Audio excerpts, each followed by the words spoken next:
All right, we are now live.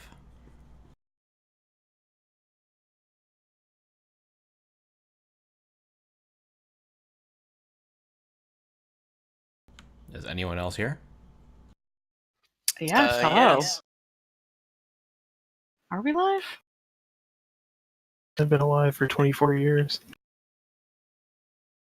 Well, you're just a baby. Yeah, it's definitely live, and now it's Yeah. properly titled Holy Stream and not Prot Stream. Well, that's a good thing. Yes, it is. Oh, it's still showing offline for me. But oh well, we can get yeah, going. It's I see showing. it It's right showing now, us so. online for me. The notification will take a moment, but it's online. Alright, so we'll wait a couple minutes, get some people in here, and then we can get started.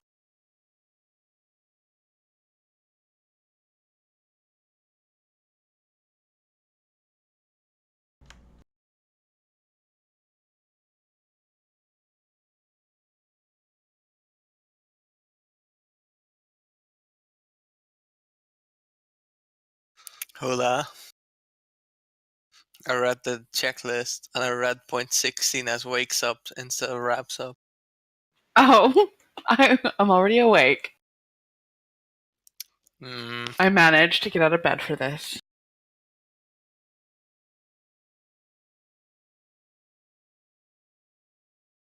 Isn't it like noon for you? Your point? I had to get up at 5 a.m. Sorry for your Wow. misfortune. We are actually live. Yes, I see it now.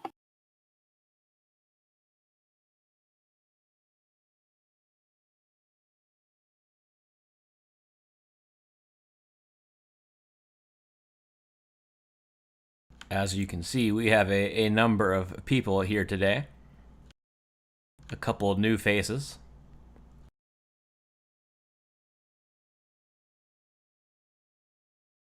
Yeah, we managed to cajole some extra Templars into coming this week. Help. They're here under duress. We can probably get started, Skelly.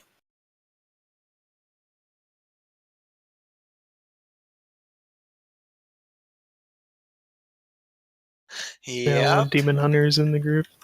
I'm a holy paladin. Sometimes.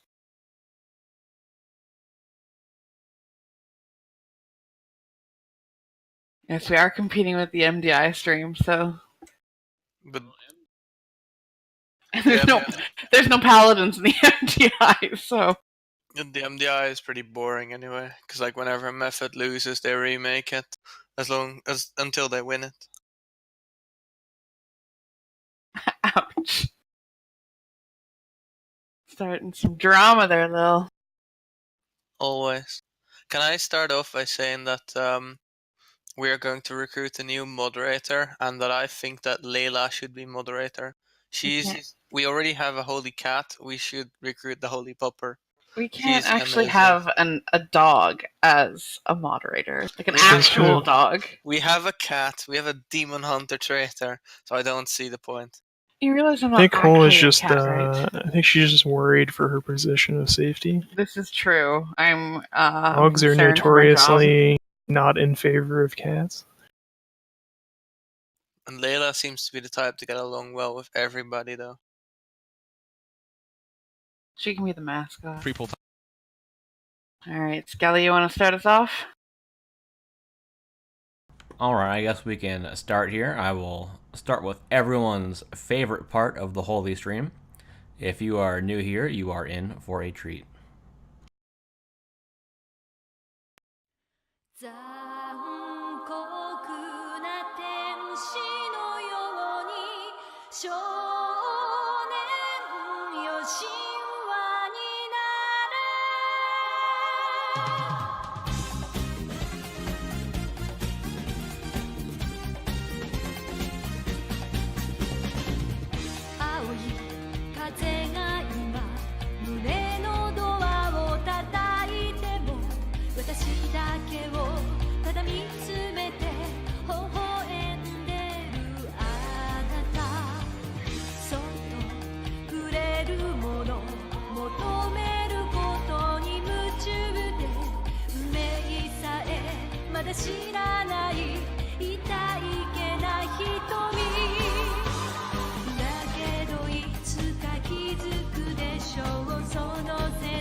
All right.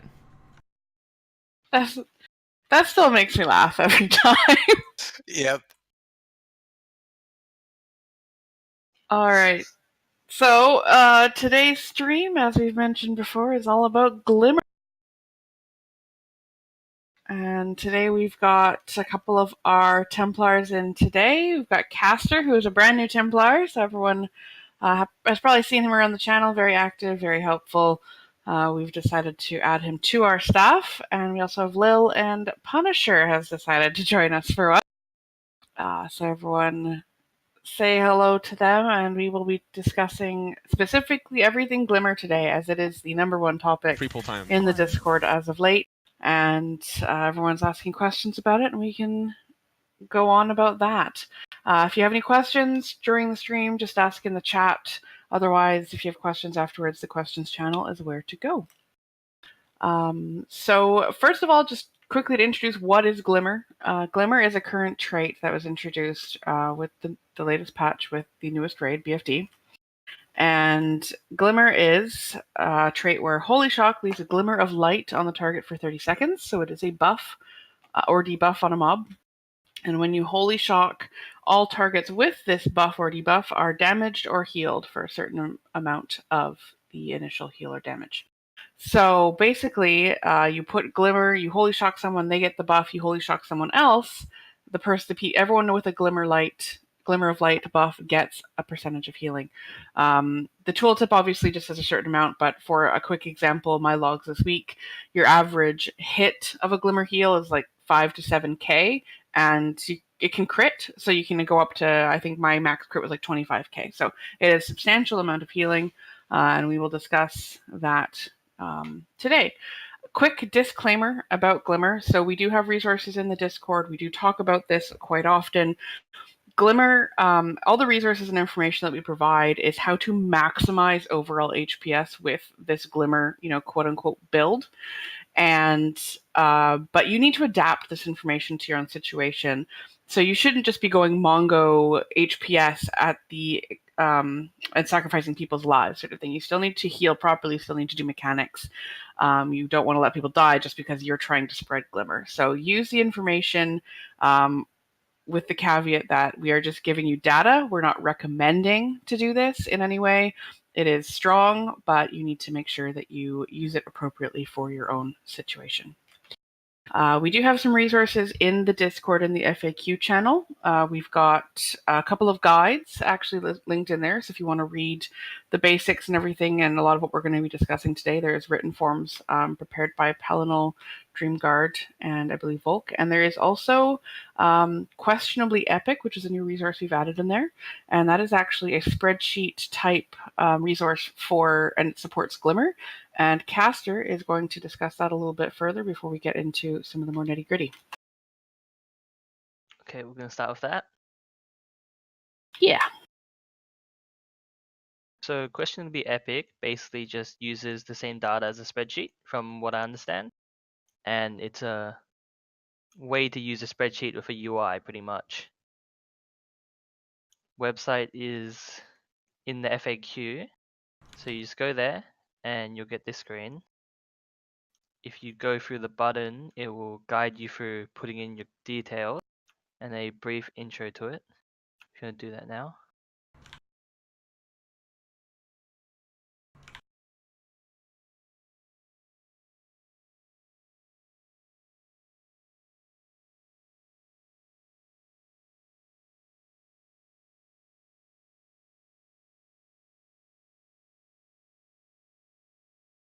So as it says there, the 3 buttons there: profile, stat weights, Azurite gear. Should start with stat weights. You have to press got it first, yeah. For the stat weights, the spreadsheet is not updated for Glimmer, so if you want to get stat weights, you'll need to go through Well Analyzer and put in one of your logs. That will give you the stat weights, and you can enter them in there. Yep, right there.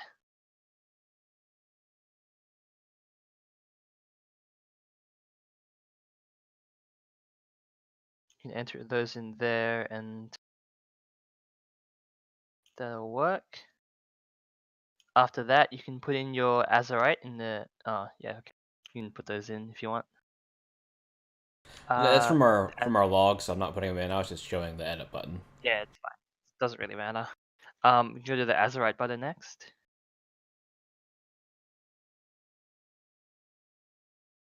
This is where you can put in what you're currently equipped. So let's just put in a few. Let's put in Riot Overseer's helm. Spoilers of the Gorilla King. And Chest of Arterial Protection. It's just what I'm using.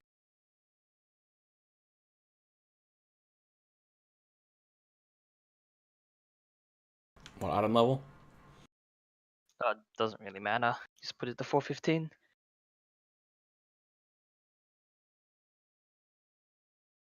So we'll go through a few features of this site and how to use it. Most useful is probably Azurite Best in Bags, first button. This is pretty much just your Azurite comparison, same as the one in the spreadsheet. It will also pick the traits for you, so just add Helm of the Raptor King to the helm section.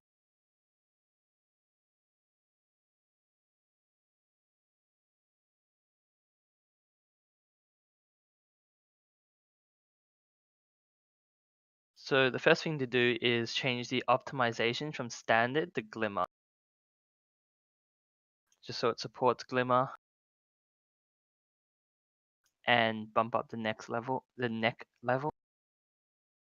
Under content type, you can also change it from Raid to Mythic Plus if you want, but for now we'll just talk about Mythic Raid, sorry. And I would recommend putting in a Glimmer log, ideally one of your own, just to improve accuracy.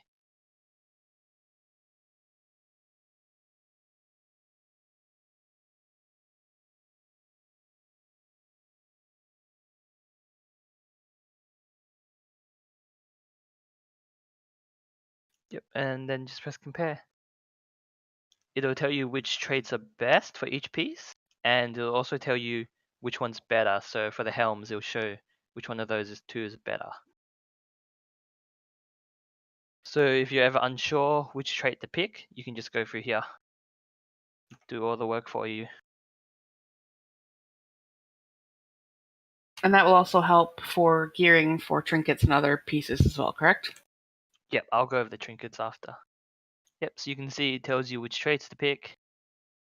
I will note that for Overseer's right helm, it doesn't show Light's Decree, so just keep that in mind. We'll talk about that later. Yeah, just go back. I'll show off the other features.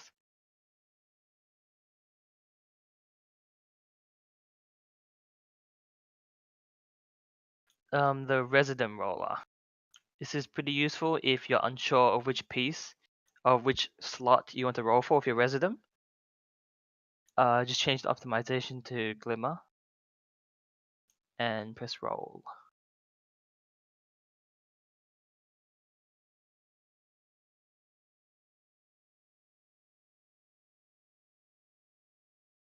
It'll give you a list of which slot will give you the highest percent of rolling an upgrade piece.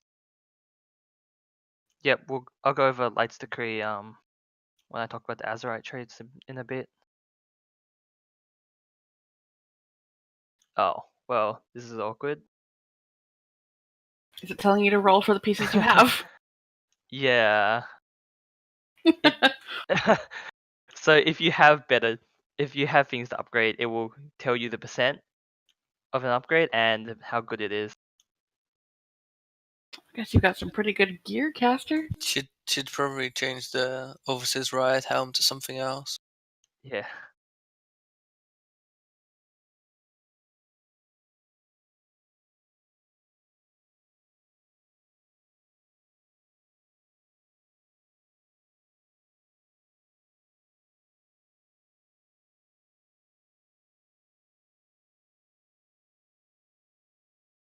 There we go.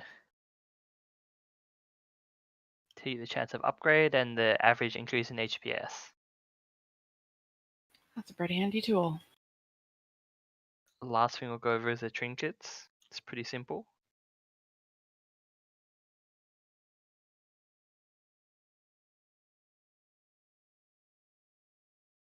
We can just add 4 trinkets here. To add just 4 that are pretty commonly asked about: Alchemist Stone, Cresta Paku, Ward of Envelopment, and Ignition Mage's Fuse.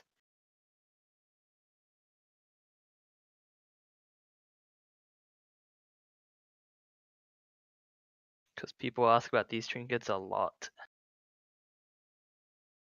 This might be slightly off because we didn't put it in the stat weights, but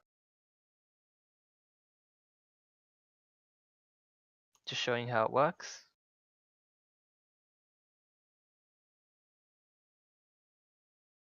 Yep, so the haste weight would normally be like twice this, so the Fuse and Paku will usually win. But yeah, it will just, based off your weights and your log, it will show you which one's the best out of those 4. Yep, that's about it for QE. All right, thanks for going over that for us, Caster. So next we're going to talk about Glimmer in the sense of what it changes for our overall stat weights and gearing, because it does actually change quite a bit of things here for us. In order to use the Glimmer build, you have to make some substantial changes. So Caster again will discuss how Glimmer affects our stat weights and why, and then he'll go into how to gear for a Glimmer as the right trinkets and stats, and he'll discuss that. Okay, so I'll start with the stat weight for Glimmer. Haste greater than Mastery, greater than Crit, equals Verse, greater than Intellect. This is on the FAQ. So I'll go through them one by one and explain the reasoning. Haste is the highest because it allows us to get more glimmers out, and like Hula said, this is maximizing HPS, so haste will give the highest overall raid HPS. Not necessarily the best thing to do, but I'll explain that after I explain the rest. Mastery compared to AC is much higher because obviously we're not running AC, so there's no problem with that not scaling. It's also generally higher in Desire Law because most of the fights are stacked for the important part. This may change in the future in other raids depending on how spread they are, but for now Mastery is pretty good. After that, Crit loses a little bit of value compared to normal because even though we Holy Shock a lot, we waste a lot of those Infusion of Light, especially during the Wings window. But still, Glimmer scales of crits and the rest of our spells scale of crit, so it's pretty good. Verse, not much to explain, it's just decent. And Intellect is probably the most surprising for most people, but simple fact about it is Glimmer doesn't scale with Intellect. So we don't really want it as much. It's still a decent stat, but it just means you are free to drop item levels to pick up more of the other stats that you want. But at the same time, aside from haste, the rest of your stats are quite close. So in the end, you don't really want to go hard on one stat. You don't want to try to force haste really hard. You don't want to ignore int too hard. Just keep them fairly balanced and go for a bit more haste than usual is what I'd say. I'd like to step in real quick and just reiterate that's something that we see a lot in the Discord and other class Discords, that when we provide stat weights, we of course provide them in a general haste is greater than, mastery is greater than sort of thing. And people seem to get the idea that the lowest one on the totem pole is a bad stat, that they're bad, we don't want them, avoid them, only go for the top ones. That is not the case at all in this situation. All of our stats are pretty similar. So you still want intellect, you still want versatility, you still want crit and mastery. It's just that haste is stronger for the terms of the Glimmer HPS. So please do not take this information that we have in the FAQ and in the stream and in the Discord that us saying that the other stats are in any way poor. They are not. They're all good. Sorry. Keep going, Caster. Yep, and also don't forget the fact that while haste will give you more HPS, it won't necessarily save people better. if you've got one global to save someone, Mastery, Crit, or Verse, or Int even, will be better at saving them than Haste, arguably. So yeah, keep that in mind. We can move on to Azurite, I guess. Do we have the picture?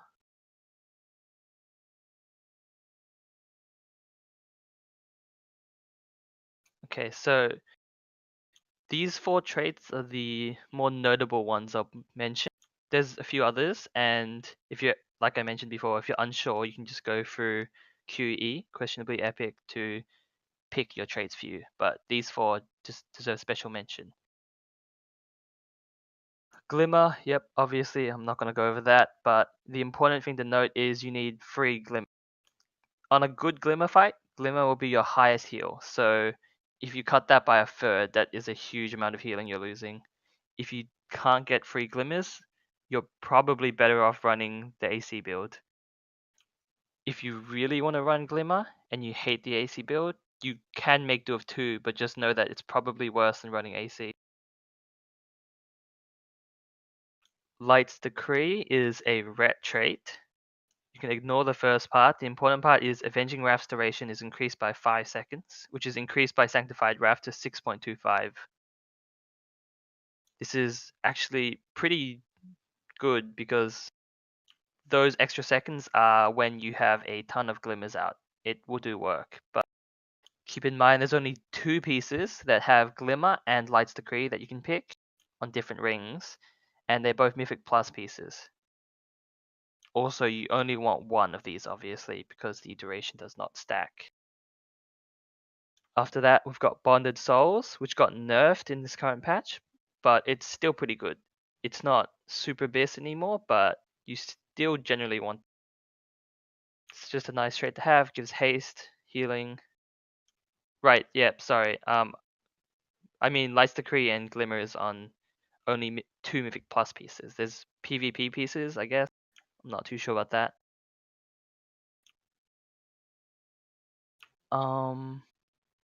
Finally, we have Breaking Dawn, which a lot of people ask about as well.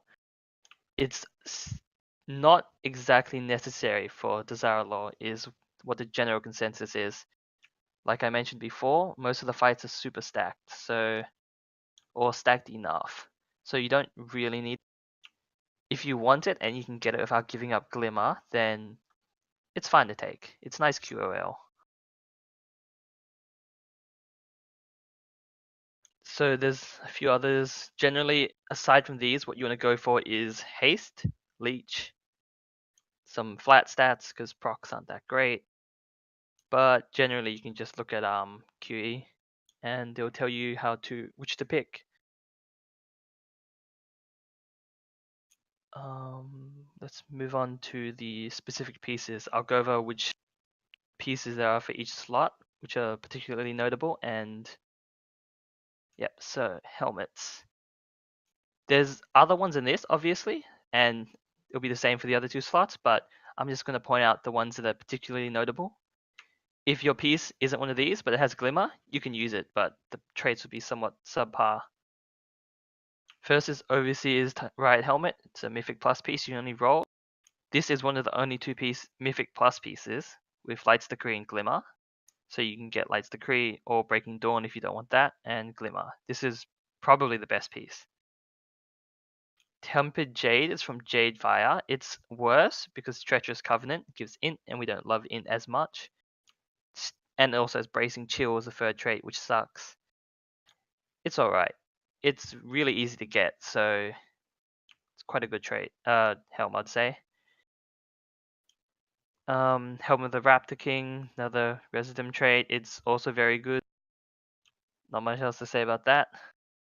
There's also, not mentioned here, is the Engineering Goggles.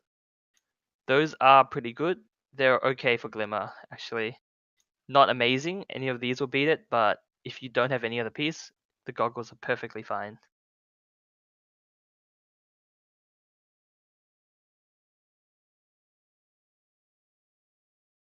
Yep, so like I said, Rehawk's mentioning other helms. There's other helms.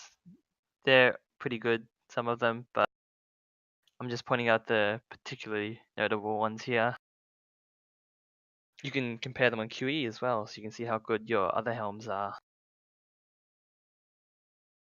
Abyssal Malevolence. What's on Abyssal Malevolence? Let me check.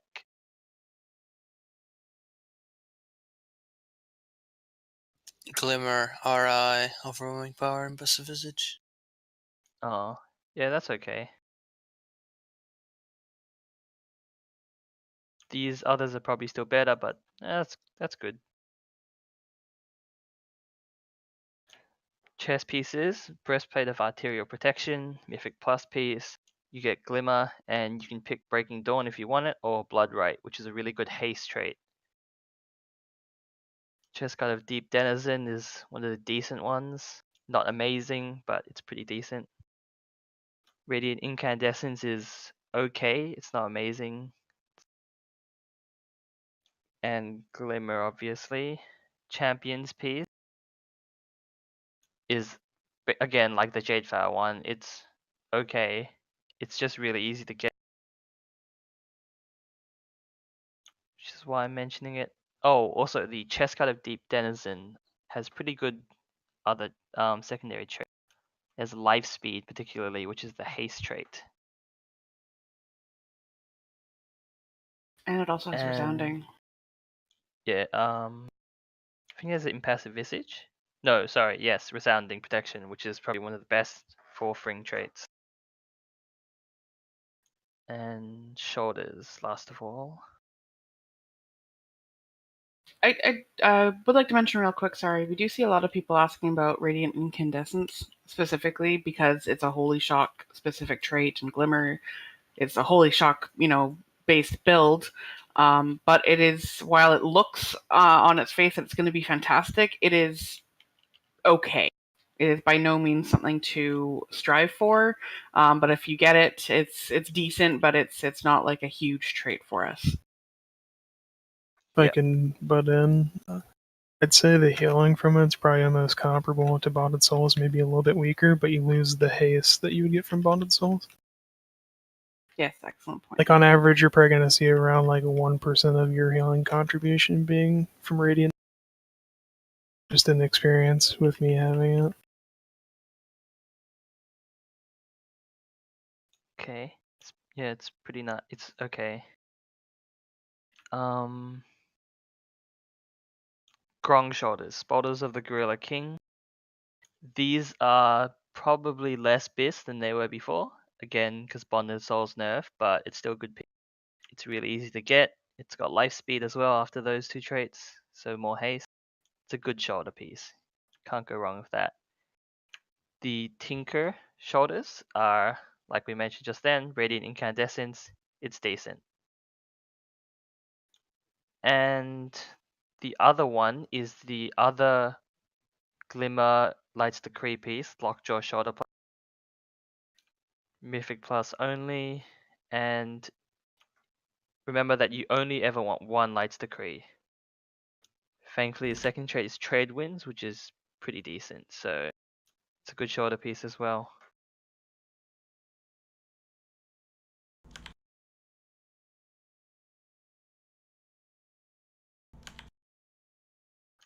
Do we want to talk more about Radiant Incandescence before we move on? It looks like people are still talking about it. Yeah, Rehawk actually made a good point in the chat. It's decent, but it's not fantastic. I think Punny made a really good point just based on his own personal experience, so I don't think we need to touch on it anymore. Okay. Caster, can you talk about our trinkets and what trinkets we're going to strive for? Because this is another topic that comes up quite a lot for us for Glimmer. Yep, so I'd say the main 4 are Toldagor, Ignition Mage's Fuse, and Conclave, Crestapaku, the best. These give unused haste, and yes, you use it with your wings for Ignition Mage's Fuse, and Crestapaku is just good. After that, there's a world quest trinket called Sea Giant's Tidestone. I think it's from Emissary Cache. If you get a really good Titan Forge, it's good because it's unused haste. So if you get that, that's pretty good as well. And we've got the Alk Trinket, which a lot of people talk about. It's really good as well. Well, it's not amazing. It won't beat the Fuse or the Paku, but again, it's really easy to get and it's not bad. Just keep in mind it usually can lose a bit of value because with Glimmer, you'll find yourself running out of mana a lot less than usual. So the mana part might not be worth as much. Aside from that, there's Mirror from the Desire Law and Ward. Mirror is from Rastakhan, Ward is from Champions. People mention these a lot. They're okay. They're below the ones I mentioned before, but they're not bad. The two trinkets from there don't really add to Glimmer in the sense that they don't have haste, they don't help you get out more glimmers, but they are still strong healing trinkets. Yeah. And I'll just mention Conch, if you still have that. It's fine. It's a fine trinket. It's just not as good with Glimmer because of how we don't value the crit and int as much. Yeah, it's a decent trinket that's farmable if you're not able to get your hands on a puck. Or a Fuse, yeah. Aside from that, if you don't know how good the trinket is, just use QE, it will tell you. But generally, if it has haste, I don't know if there's any others, but in the future, I guess, if it has haste, then it's... Yeah, I think there's some other ones out there that, like World Quest trinkets, if you happen to get a massive Titan Forge, might be good just to get into QE and it'll kind of give you a better idea. But I think that's pretty much it for the trinkets. One thing that's really nice currently for Glimmer build, as opposed to what we've seen in the past, our trinkets are actually fairly easy to get. I mean, yes, some take farming of specific Mythic Plus, but you can farm it. That's kind of the good thing. You can do Toll de Gore over and over and over again, and you can stack groups of casters to try to get your hands on a Fuse. And it is on our loot table, which is even better, because in the past, a lot of caster trinkets haven't been, so... the Alchemist Stone, obviously, you can just craft it. You just need some Breath of Wum Samdi, and our trinkets are fairly attainable, which is a very nice quality of life change. But before we move on, Caster, anything else to add about Azurite traits, stat weights, or trinkets, or any other gear? No, I think that's it. Okay, thank you very much for going over that stuff with us. Any questions for Caster before we move on to the Glimmer approach to rating?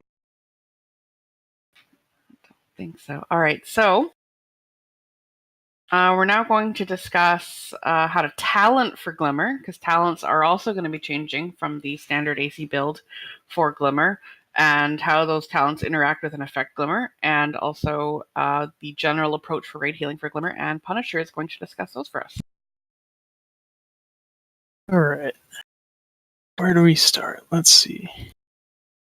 So, for your talents, you're going to want to start with Crusader's Might. For one simple reason, it's resetting the cooldown on your Holy Shock faster. So, generally with that, what you're going to be doing is Crusader striking and then Holy Shocking outside of your wings as well, but during wings, every other global you can Holy Shock. So your goal is to spread it as much as you possibly can while also not ignoring priority. But I'll get into that later. And then your next talent you're going to want to look at is Holy Avenger. We're taking this also for the haste and the increased healing from Holy Shock. So not only does it help you spread it more, you're also going to have better spot healing on top of that. And then we'll move on down to Sanctified Wrath, and we're taking this for the primary reason of the cooldown reduction for Holy Shock, as well as the increased duration on wings. So with that, it allows you to spread it more during your burst window, and you're also getting the crit and increased healing from it, which you do not get from Avenging Crusade. So that allows us to be more effective burst healers when it comes to raid healing. So when you're doing that, basically what you can do is you can set up your glimmers in a way to where you know damage is about to happen, but you can prepare for it by spreading a bunch of glimmers, and then you have your wings going into that, and you use that to do significant amounts of healing. But I guess I'll touch on that later too. And for your last talent, you're going to want Divine Purpose. However, if you need more tank healing, you can play Beacon of Fate. It just doesn't really benefit you in the way that you're maximizing Glimmer as your primary source of healing. It just gives you more stability.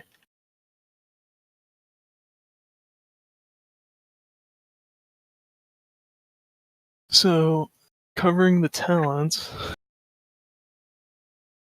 that leads us into how you use this in a raid situation. So, for example, a fight like Grong, where you have Tantrums, or if you're Alliance, you would have Death Knell. What you're going to typically do is you will have both the roars and the tank tosses happening before he does a tantrum or a death knell.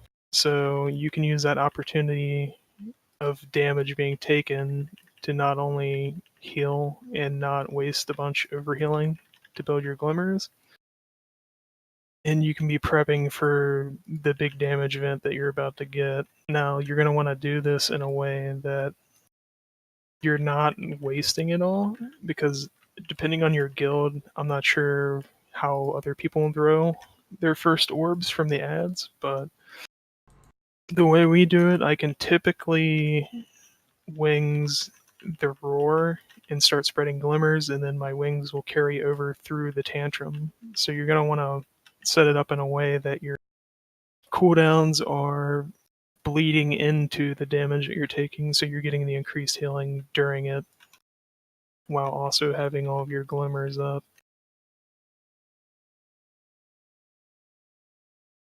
I think we have... Do you guys have anything else you want to say about that, I guess?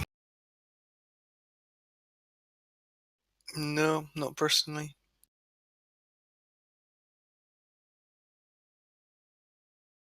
Alright, so I guess another example would be Blockade. Blockade's not like crazy healing besides the boat. The boat's kind of sketchy sometimes, but typically for like that fight, I would wings at the beginning of the boat just to get my glimmers up.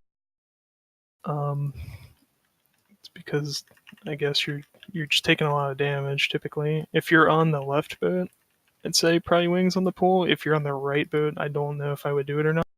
I haven't personally held the right boat on my paladin before, but if not, then you could use it when they switch sides and the sister teleports over. The reason I say that is because when the sister is doing her volcanic flash, as well as the orb that she puts on people that they have to run out, those typically cause a little bit of raid damage that you can cover pretty easily with that. And if anybody makes any mistakes with, for example, volcanic flash, where they don't avoid it in time, you could potentially save their life during your cooldowns. Aside from that, phase 2, it gives us pretty good tank healing, which is important in that phase, as well as the ability to spot people quicker. But one thing I would mention, and I'm pretty guilty of this myself, is you gotta pay attention to the people that are running the orb when the ad dies back. You don't want to just rely on Glimmer for that. So a good example of what you would do in that situation would be to use your infusion procs. because there's not typically a lot of raid damage going out in the second phase of that. So that would be the Storm's Whale debuff that you're referring to. Yes. Oh, Yeah. yeah, that does a considerable amount of damage to it. Yeah, you wanna pay attention to those people. But yeah, since there's not really a lot of raid damage happening aside from when the mirrors of the people from the boats teleport on like the little pillars or whatever and start blasting the raid. You can kind of sacrifice using Glimmer there a little bit, but that's not really like what you would do if you're just going for max HPS with it. I would just recommend keeping a good eye on people during priority situations like that. So like if you know somebody's not going to need healing soon, you don't really need to have glimmers like crazy. Definitely something you want to do if you're just trying to pump, I guess. Just keep that in mind. I guess another example besides that would be Jaina. Jaina's particularly good for it because everybody's taking damage constantly from the debuff. So, like phase 1, typically you don't really need to worry about Glimmer as much because you could pretty much just DPS the majority of phase 1 of Jaina. And that's what most people are going to do unless you're just trying to pad. Obviously, in phase 2 in the intermission, you're running a lot. Unless you're doing the newfound strat, which I'm not going to go into because it's not really worth covering. Probably going to affect anyway. Yeah, I don't think that's going to be a long-term thing. Basically, coming out of the intermission on Jaina is when I typically wing and start stacking glimmers up, or you can do it like slightly before the intermission ends if you know you're going to be able to get in a spot where you can melee, whether it's the boss or an ad. But typically you would hold it until you're either at the last image or you're at the boss, where you can actually stay consistently in range. And you just ramp there like normal. I guess some people may do it before the barrels or something, but I don't really see that as being very useful because once the barrel breaks and you're clearing your stacks, you don't really need much healing beyond that. So you're going to get the most use out of Glimmer when people are consistently ticking down from their stacks, more so than a point in time like that. But typically, I guess, just as a brief overview, I use wings on the pool for damage along with my other cooldowns, and you can get an extra use of Holy Avenger in there, but you don't want to wings again in phase 1, otherwise you won't have it for coming out of the intermission. So that's basically one of the few times that I can think of off the top of my head where you would Holy Avenger outside of your wings. And that's primarily just to do DPS, or if you just need to spot somebody real quick with Holy Sh.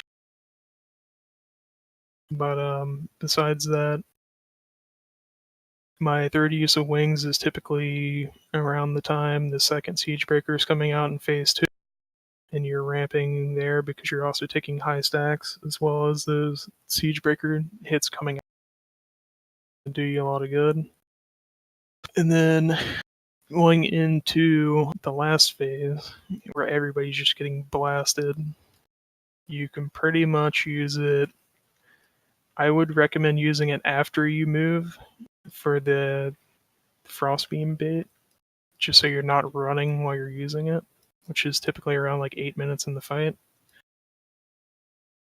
And then you're going to be ramping that up until it falls off around the end. I typically AM the Siegebreaker there, but it depends on what your guild organizes and what you would do. One fight that I wouldn't really say is that friendly to Glimmer, I guess, on a different note, would be Conclave, just because of erratic boss move. But as far as that goes, there's It works pretty well for most fights. There's just a few that it stands out for in particular, which are the ones I mentioned, like Grong and Jaina, where you just want a lot of raid healing while you're also getting a lot of priority healing because your Glimmer is transferring through your beacons.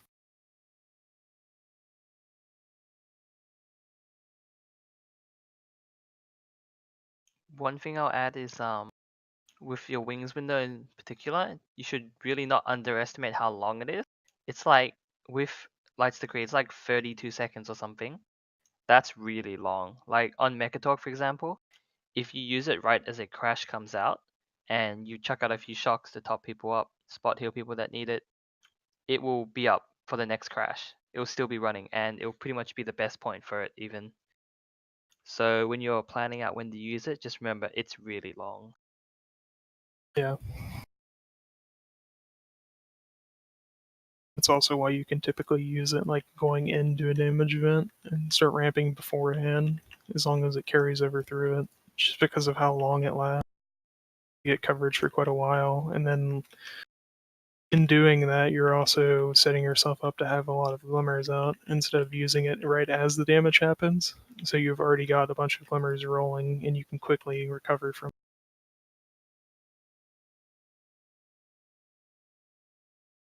In a way, it's almost like a disc priest, except we're always ramping instead of just doing baby ramps and stuff here and there.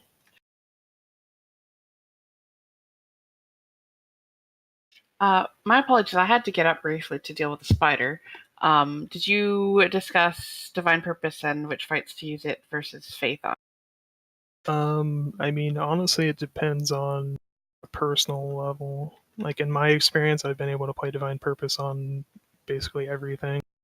But for certain fights where there's going to be a lot of tank damage, like Conclave, for example, since both the tanks are actively tanking, you could switch to Faith for that. And you would still get pretty good use out of it. Plus, on that fight anyway, you're kind of just running around, so maintaining high stacks of Glimmer is difficult at times. Okay, and did we show the clip yet? I don't think so. All right, so we actually have a clip of Punisher showing an example of the ramping and burst healing.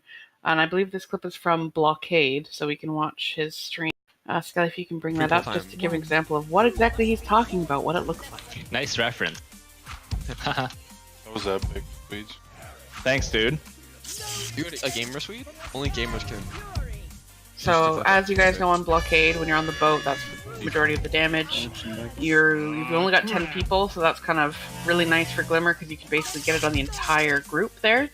And you can see Punny is, he's spreading his glimmers, and you can see the throughput that he's able to maintain just through Glimmer healing on his meters there and keeping everyone topped off. It's pretty substantial, especially in a situation like this.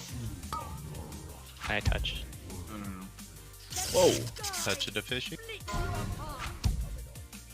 Okay. And as you can see, he can maintain Fucking thing basically every a time. certain number of course, the glimmers will start dropping off. Gradually as his wings run out, or after his wings have run out, but you can see how long he's continuing. Yeah, so we wanted to show you guys, an example of what exactly this looks like. The ramping, the ability to spread so many glimmers, and the actual throughput that it provides. Keeping in mind, if you guys paid attention there was one moment where at the end he put a glimmer on a target, and then that target went low, and his Holy Shock was up, so he Holy Shocked a target without glimmer instead of that target, and then laid on hands that target, which is the smart play in that situation. You want to avoid overriding glimmers if you can, just for the overall HPS to maintain the raid stability. But of course, you want to use your other abilities in your kit to spot heal and keep people alive. So that was a very good example of that. Thank you for letting us show that, Punny. You're welcome. And last thing Punisher's going to talk about is common mistakes with Glimmer in a raid. That one that I just mentioned that he actually did properly is a common mistake, overriding your Glimmer sort of thing. But Punisher, if you can just tip on some common mistakes that you were seeing people do with Glimmer and then we'll move on to Glimmer in a Mythic Plus perspective. And well, common mistakes you generally see are overriding. I'm guilty of it myself, mainly because my UI is pretty terrible for it, or it was at least. But at the same time, with that, like I said before, you still want to pay mind to like priority healing and stuff, because that's your job. You're supposed to be keeping everybody alive. If somebody's dying, you're not doing something right. But basically, as far as it goes, one of the main things is just overriding Glimmer, and then either if you're playing like CM or something, if you're not utilizing Crusader Strike as much, it could lead to having lower downtimes, which I'm sure is probably apparent for some people, as well as during like wings and stuff. It's just a matter of knowing like your priority. You're always going to prioritize your Holy Shock unless you're trying to save someone, but even then, Holy Shock's still going to be your best tool of doing so. So it's basically at player discretion.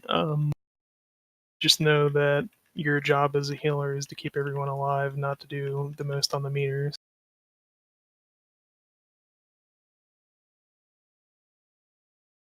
yeah, I mean, that's pretty much the common mistakes we see with Glimmer. So just keep those in mind when you are using this build in a raid situation. Any questions for Punisher before we move on to Mythic Plus and the Glimmer build in 5-man content?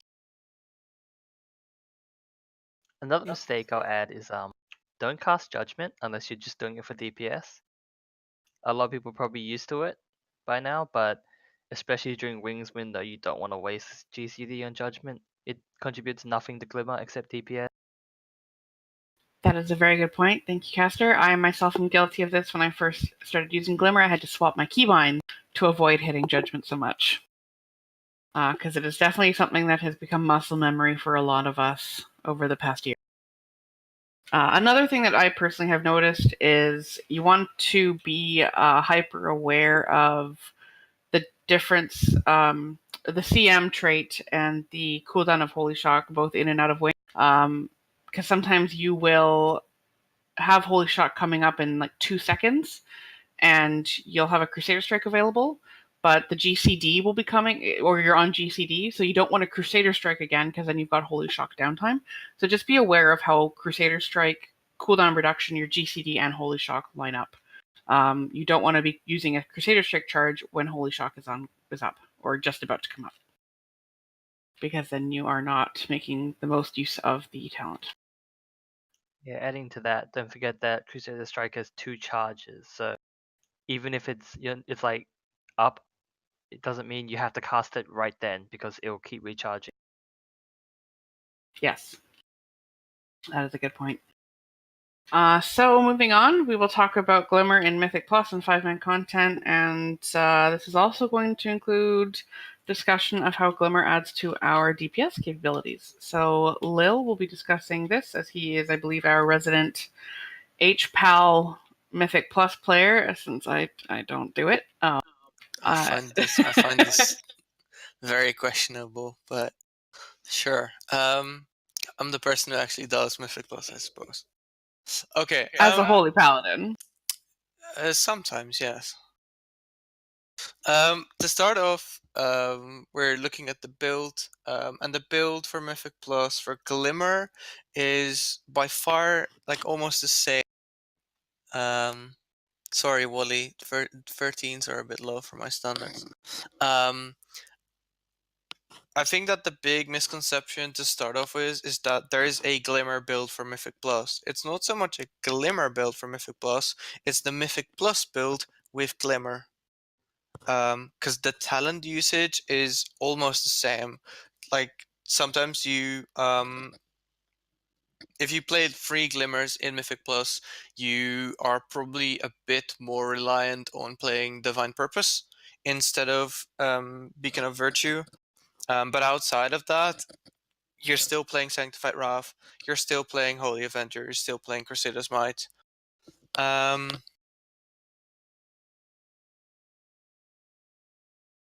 And the typical way to play Glimmer in Mythic Plus is not going to differentiate a lot from how you would play it. If you know that damage is coming, you do want to spread glimmers onto your targets, so your friendly targets. But outside of that, personally, I always keep one on the tank with the beacon that I have if I play DP.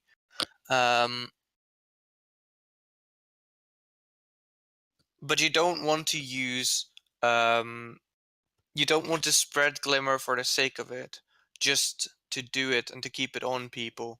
It's better to just apply it at the moment that someone is low, unless you know that someone is going to take a steady amount of damage.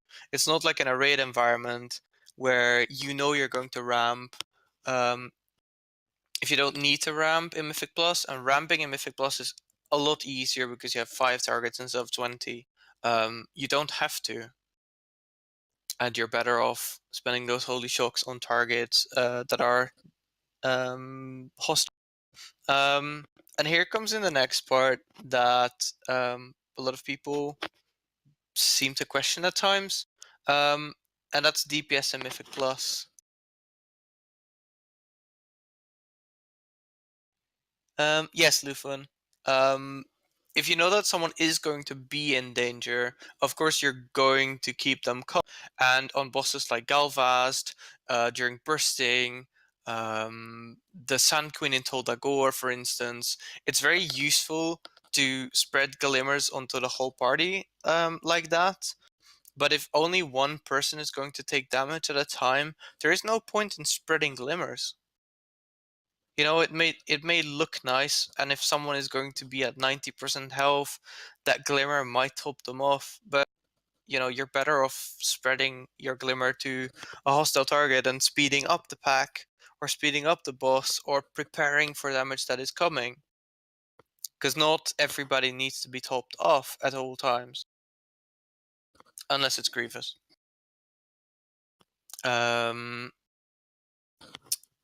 When it comes to damage and DPSing in Mythic Plus, it's important to keep Consecration on the floor at all times, but don't use it on cooldown. The cooldown for Consecration is shorter than the duration of the Consecration effect on the ground, and therefore if you overwrite it, it doesn't do anything really, and you're just wasting globals. Apart from that,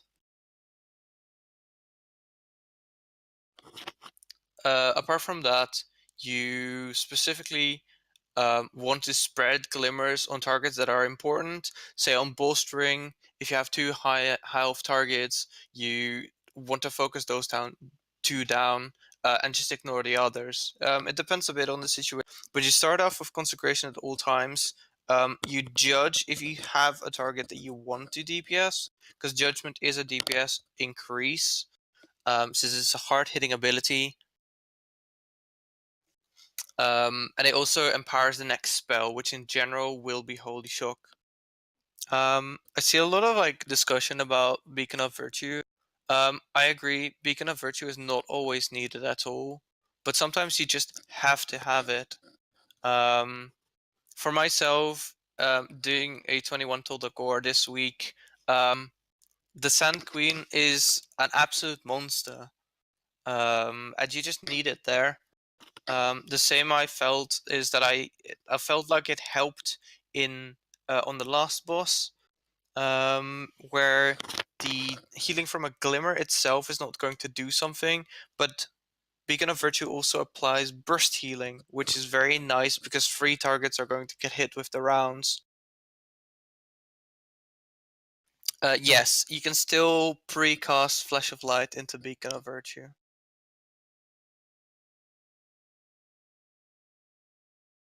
Apart from that, in raiding, you generally want to stack your cooldowns, so Holy Avenger first, then Wings. In Mythic Plus, this is generally not the way to go, because you don't need to spread it to 20 targets, you don't need the full raw burst that you have over a period of 30 seconds. And spreading cooldowns out is generally the better play to do. unless you're going to for pure DPS.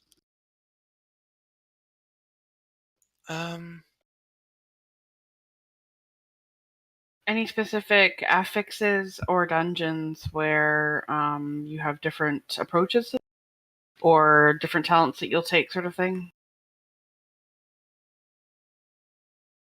Oh, like I said, there are certain bosses during Fortified. I would like you can probably get away with using Divine Purpose on every key. For bursting, I would almost always take Beacon of Virtue. A boss like Galvast, so the third boss in Temple of Sephraliz, is a boss where only 2/3 people take damage at a time. And it will depend. I would personally probably play a Virtue on a Tyrannical, but I would definitely play Divine Purpose on a Fortified key. So you'll have to see with and this also depends on your group, because if your group is not good at dealing with bursting, for instance, Beacon of Virtue is going to be much stronger than it is when you just do four stacks stop, 4 stacks stop. A Glimmer built with Divine Purpose will shine more there if you control it better. Outside of that, Sanctify Wrath, I would almost actually I would, in every situation I'd pick it. Most talents are pretty much set in stone, apart from the Rule of Law, Cavalier, and Unbreakable Spirit row, which depends a bit on what you want to do and what you need for the key, and the same goes for the PvP or CC row with Blinding Light, Repentance, and Fist of Judgment, I think it's called. It depends a bit what you have in your group and what kind of CC you need. Those will be the 2 rows that you'll swap around the most, together with the beacon row. Outside of that, talents are pretty much set in stone.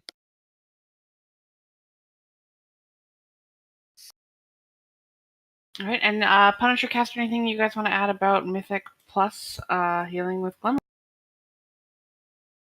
Not really. I don't do high I keys think that that much, so. I think that one thing to add is that a lot of healers don't seem to get. Shout out to JB and the MDI right now. As the healer, you are the bitch of the group. You're the person that's going to drop that barrel in the corner. You're the person that's going to run and pull extra mobs. If you think that your DPS is more important, or like your utility is more important, or whatever, than your tank or your DPS, I don't know what to say really.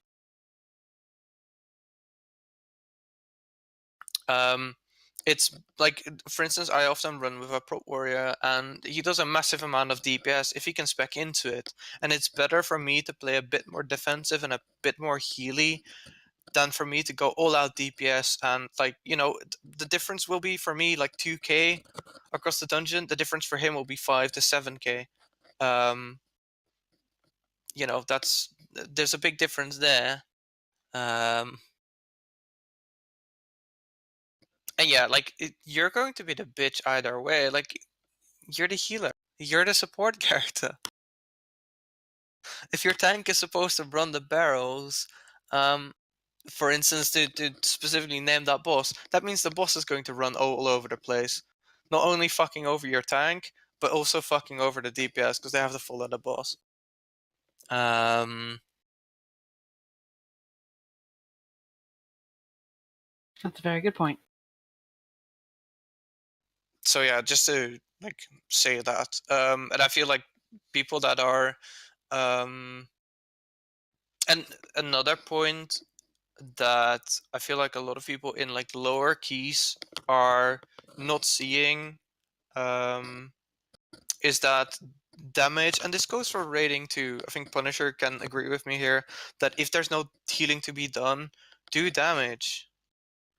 A lot of the times it might not seem like it's big, but if you're struggling with a DPS check or whatever, it can really help the DPS.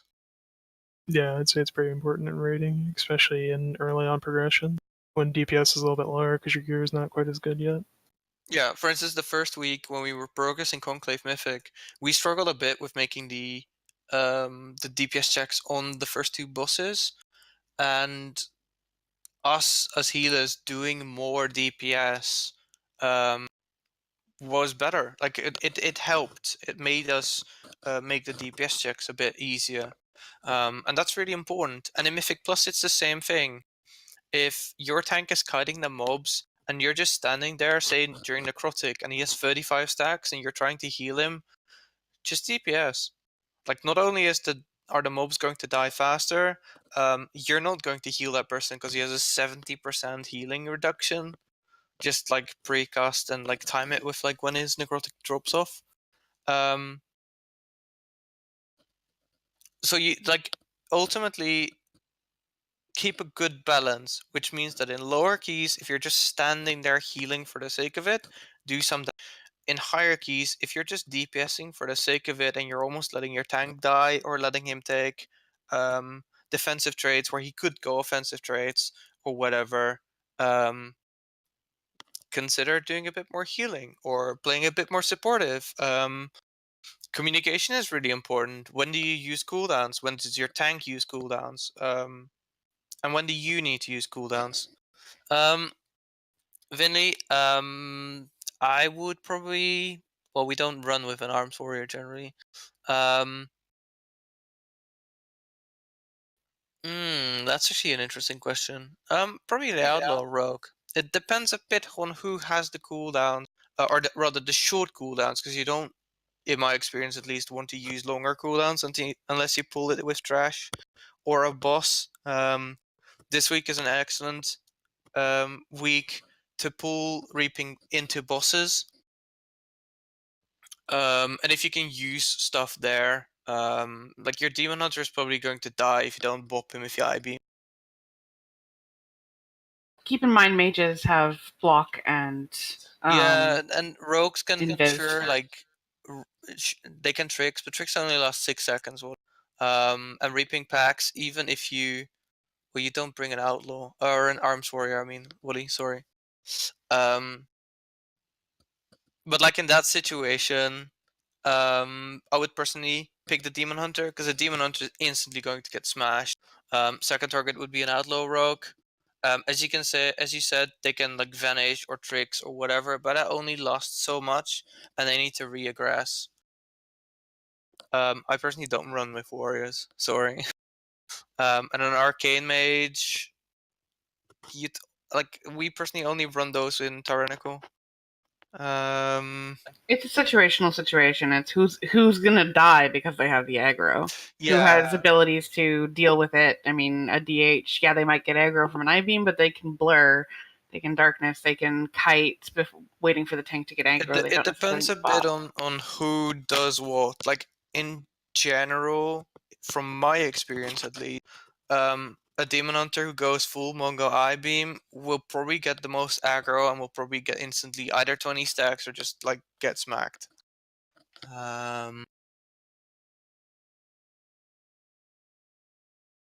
So and that's a judgment call you have to make, which goes the same for like a lot of healing situations.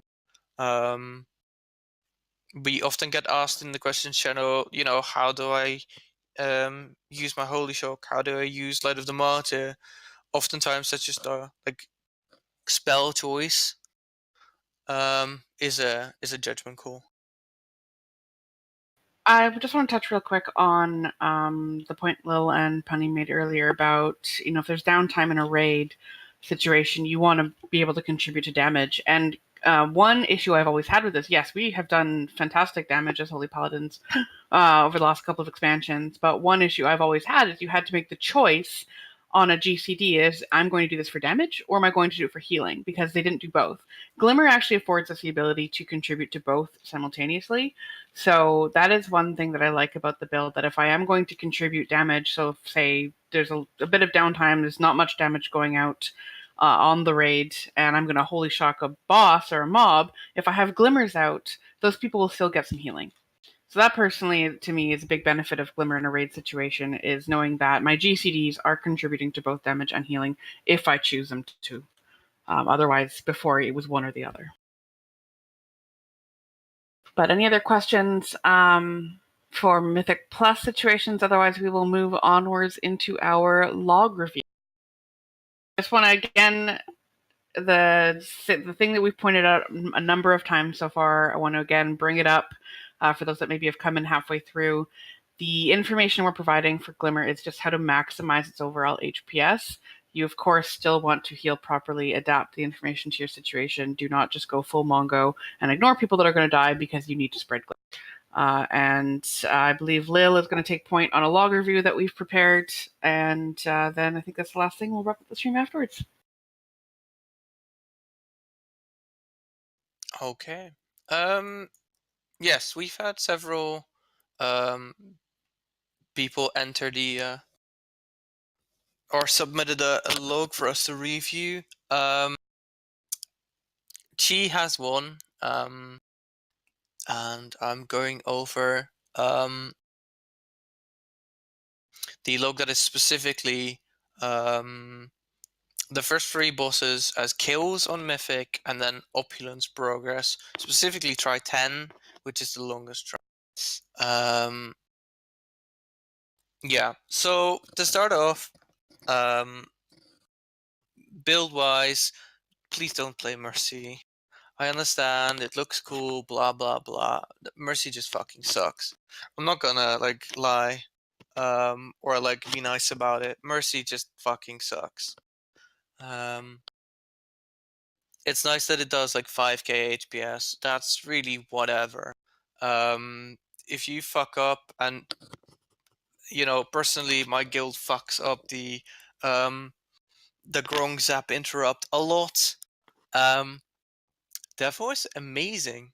Devo is amazing, like in most situations, and even if you're not going to, even if it's not going to do an immense amount overall on average, it can be a lifesaver. Whereas Mercy just doesn't do much.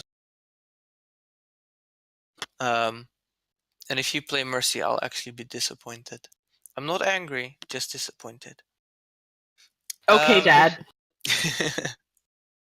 Someone needs to do it now that Rhino is gone, right? One thing I've noticed across all these, like across this whole log, is that you're splitting Glimmer pretty well. You're using your cooldowns pretty well, and you like play it decently properly. But one of the things we touched upon earlier, you're a healer for first and foremost. You're not there to do the biggest amount of HPS. You're there to keep people alive, and that's something I feel you sometimes lose out of sight. People in the Krung are dying. You know, they're bleeding out over a period of like 5, 6, sometimes 10 seconds without getting a direct heal. That's not just on you, but it is something to note, and it's something that I will discuss later on when we're talking about Opulence, where personal healer responsibility is much higher, because you're only 2 healers on a side.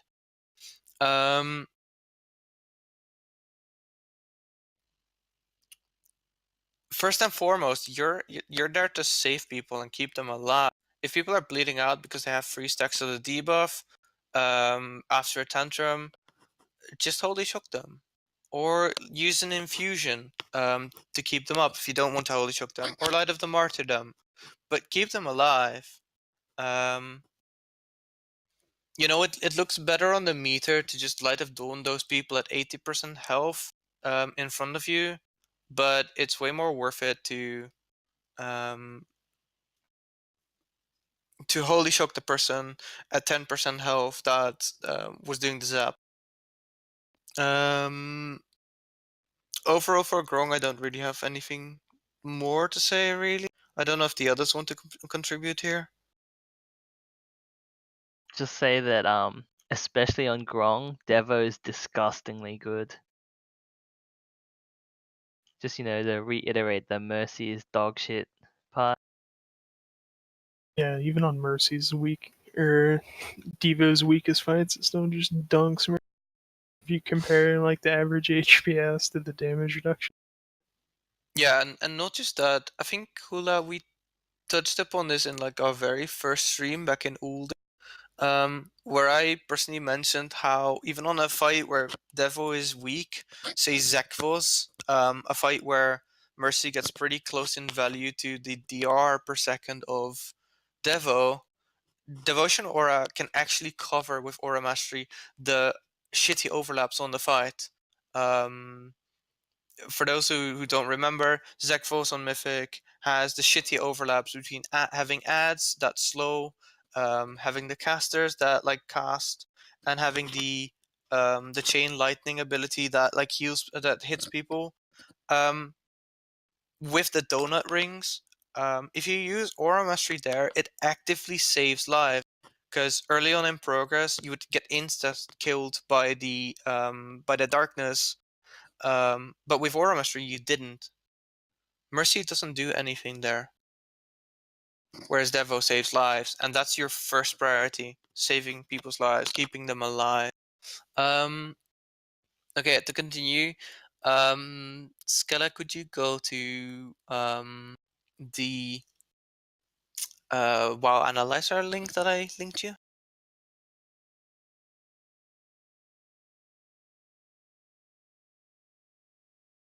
Yeah, so this is Opulence. Opulence, Chi is on the left side together with a Resto Shaman. They're doing pretty okay, I would say, as a whole. But here is something that like, and we touched upon like cooldowns and like how you want to stack them. You do stack them. This is a 7.5 minute fight. You only use them once. I would personally use them twice. You can then, depending on how you want it to stack them, technically you can use them 3 times. But to analyze the burst window specifically,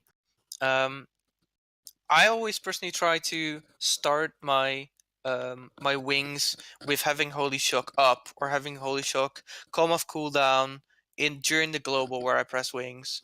Having to press 2 Crusader Strikes that don't do anything for the first 2 globals of my wings is pretty bad, I would say. And again, Judgment, if you purely want to DPS, it's worth it. If you want to heal, it's not worth it. And as you can see, like the burst window is okay, but it could be a lot more optimized. Now this is Opulence, and specifically phase 1. So there are only 10 targets, and the targets are priority target healing. And that's the second part where I wanted to touch upon. Again, we talked about your healer first and foremost. Healing is to save your life. Healing is to save people's life, actually, sorry. And on this try, it's very clear that you're trying to maximize your output, but you're not always trying to save people's lives. 3 people die during on your side, and all 3 of them are kind of bleeding out. And I specifically want to look at how the Demon Hunter died, Mortar. Because not only did he kind of bleed out, what's more important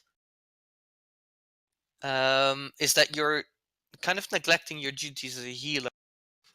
So to sketch the situation, this is in the room where the Hex of Lethargy is going out, or however you pronounce that word. A debuff that needs to be dispelled because movement causes heavy damage. Now the Resto Shaman dispels someone, and for a good 8 seconds you don't dispel anybody, which in this case is Mortar. As a result, he gets the Volatile Flame, has to move, and dies because of that. He doesn't get any direct healing, and you don't dispel him. It's kind of your fault that he died in this situation. And this goes for like every death, because there are like 3 deaths in this log specifically where I'm looking at, they're all not being directly healed. If you see something with the volatile charge debuff, give him the holy shock, or like, you know, use the infusion to heal them. You only have 10 targets at a time. In that room, you have 2 healers. Between the 2 of you, you should easily be able to keep people. Well, not easily, because it's like with 2 healers, it can be very challenging. But you should be focusing on that. Your first priority should be to keep people alive.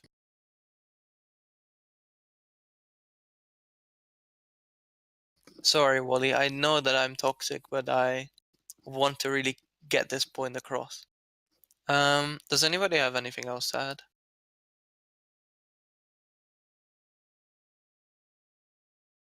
I do not. So from an overall perspective, you're not doing badly at all, but keep your core values inside.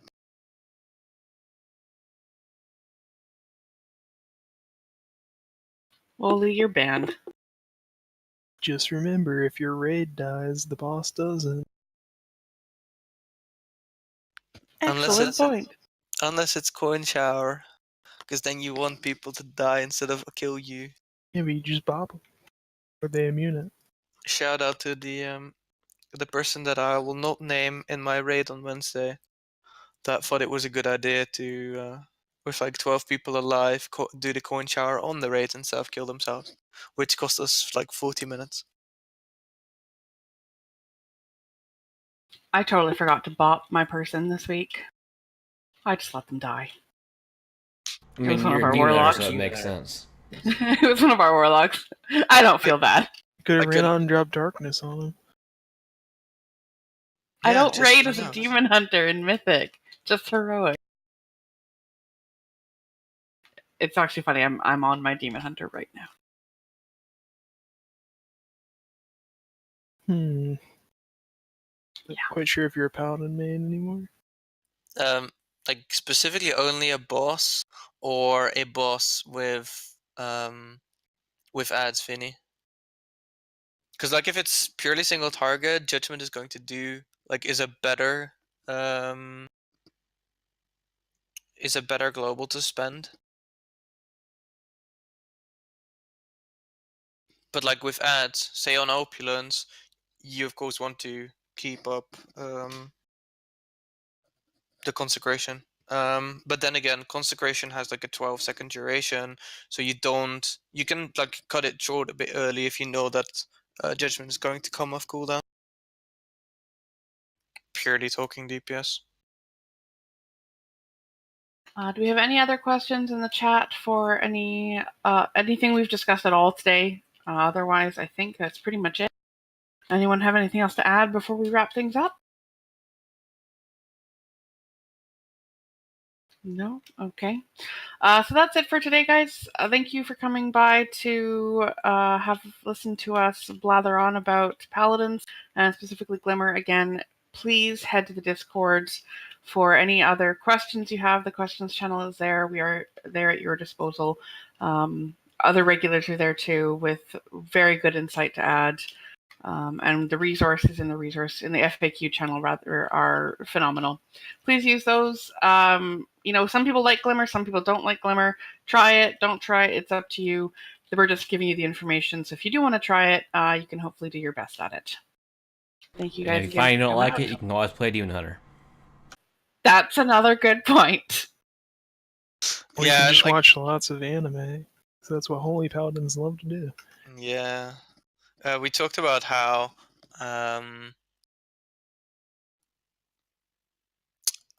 we specifically talked about Glimmer.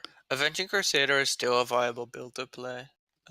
If you don't like it, or you're not very good at it, or like for whatever reason, Avenging Crusader is not like dead.